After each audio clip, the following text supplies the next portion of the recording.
ปิดตาแอคชั่นเอาไปโอ้ยไม่ด้วย เอามาอีกสาม1 2 1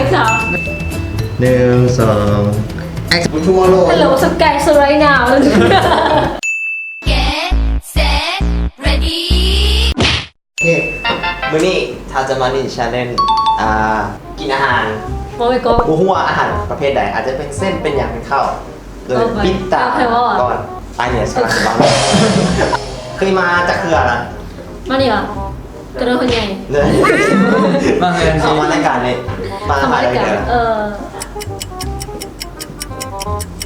4-5 เดือน สิหาเดือนกล้องเด็ด อันนี้มาเกิดที่2เดือนนี้ ที่สองเดือนแล้วมีเห็นเนี่ย เธอได้เป็นถ้วย ถ้วยเดาเพลงอะไร ถ้วยเพลงทำแพงของลูก ว้ายสีเดียว โดยปิดตา เข้านอนอ่ะ ไปนอน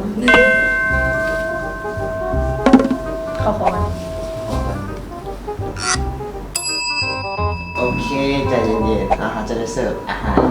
วางก่อน เข้าใจเขาแล้วบุยวังเหรอ อาจจะใส่เพราะว่าคอนเทนต์แมนอินเดีย เอาอ่ะคือแบบคงรู้สึกแบบคืออยู่แบบร้านอาหาร5 ดาว คือบางมื้อนี้ชิได้กินเนี่ย พิซซ่า กินมี อ้อมๆก่อนอ้อมๆก่อนโบฟ้าซะเลยโบฟ้าซะเลย อ๋อไม่เป็นไร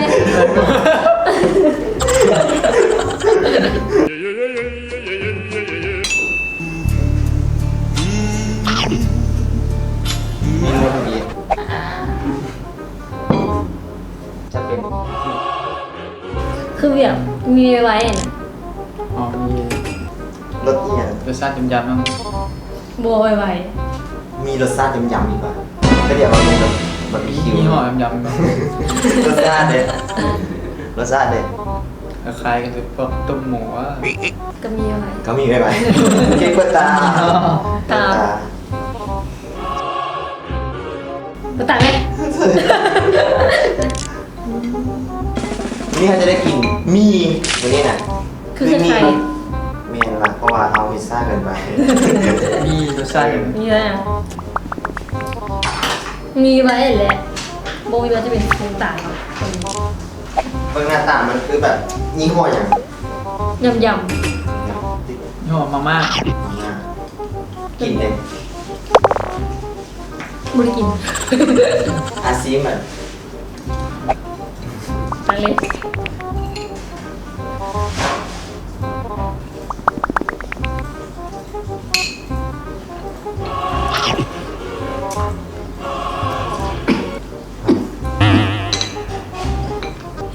ปากเนี่ยปากเนี่ย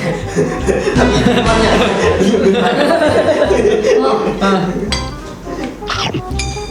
รู้สึกว่าสมๆหน่อยนึง อะไรต้องสวยเลยของมาม่าดีกว่ารสอันสีฟ้านะโมเมนต์อ่ะ ส้มๆมีชิมไหม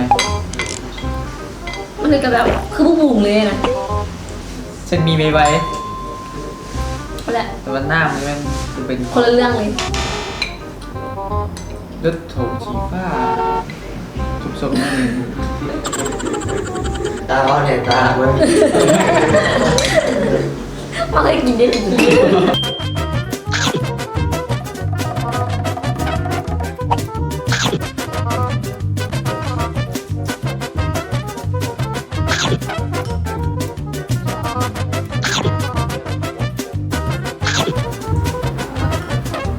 เฮ้ยพอที่ หิวไว้นอนในชิวนะ เขาเห่าอ่ะ เอา ของพี่ใหญ่ก่อน ของงานด้วยโอ้ยมีเดียดอะไรมาโหเลย เขาแหละก็พูดเลย เคยกินบ่ เปิด เคยแล้วบ่เคยกินได้เลย ไม่เคยกินกันเถอะ แต่ตัวสตาร์ทโอเคอยู่แต่ส้มๆจางๆเส้นก็โอเคเส้นบนเหนียวแต่เส้นนุ่มเส้นบติดเราพอกินได้อยู่ เขาจ้างมาเหรอ ได้สบาย จ้างมาเหรอ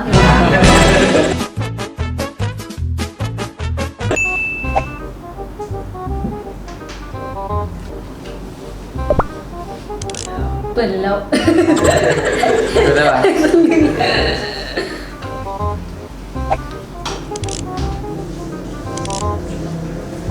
อุ้ยมีบุญเลย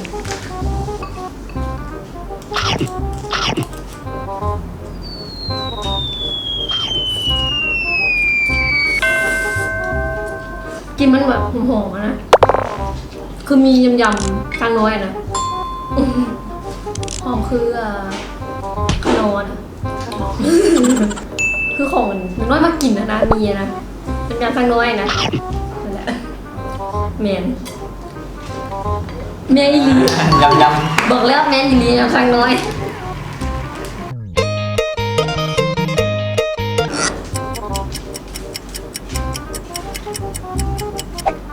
แล้วต่อไปเปิดตา โอ้บายบายหลงกินนิ้วเลยบายบายแล้วกันเนาะ สีก่อนอื่นหมดตัวสีน้ำก่อน ละไม้ละมุน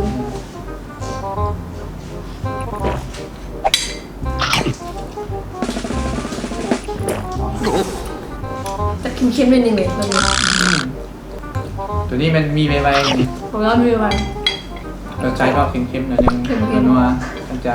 มีใบๆเลยเนี่ย มัน เพื่อกินก่อนเลยเนี่ยทุก แมน ห้องเด็กเสร็จแล้วใช่ ทุกห้องเลย เอ้า อ่ะมันจะอย่างนี้ ว่ะ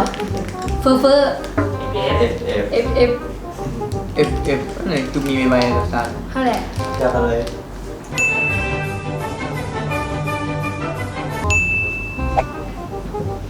เปิดตาได้ โอ้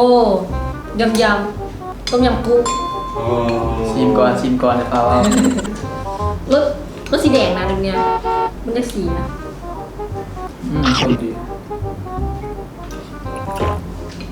น้ำกุ้งสุ่มๆอ่อนๆ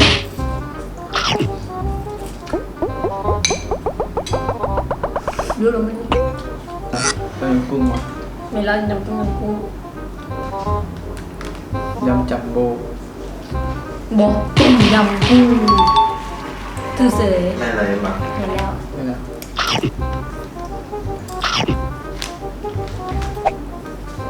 อีมันจะว่าตายเลย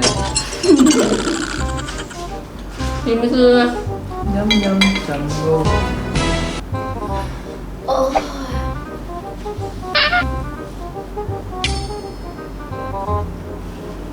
โอ้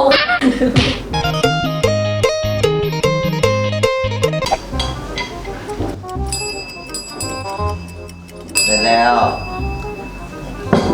อ้าว เป็นแล้ว อันนี้เป็นเปิดสุดท้าย ก็คือเมื่อกี้เลย กินมา สี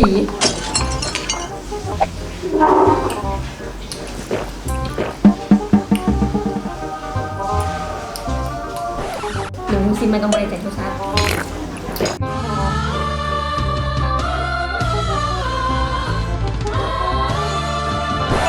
รสชาติเป็นย่างนี่ นั่นยำแกงเขียวหวานเหรอ โบเมนยังเขียวหวานโบเมนตัวสีน้ำตาลนะยำๆอ่ะนะรสชาติจะเหนียวอ่ะมันคือ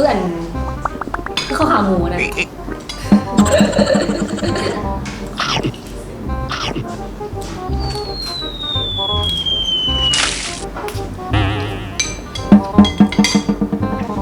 เส้นยากนานๆหนึ่งป้าเราไม่ได้ซื้อแผ่น โอ้แม่น เป็นถ้วยเลย รสชาติมันแบบ มันก็ลืมเนาะมันแล้วก็เค็มๆแล้วก็ออกจางๆแล้วก็นิโฮยำ รสชาติออกรสชาติต้มหมูวะ สมู ๆข้าวมันไก่ ต้มหมูวะ ข้าวมันไก่ เมื่อกี้ข้าวมันหมู ข้าวมันหมูข้าวขาหมูเลยข้าวขาหมูรสชาติคือข้าวขาหมูเลยอ๋อ ไว มา ๆพัดไง อันนี้เป็นหมีแห่งไหนเนี่ย แต่หน้าหนาวที่จะจำกับโบกินคนเลย อืม สวยเนี่ย เค็มวันละเส้น เนี่ย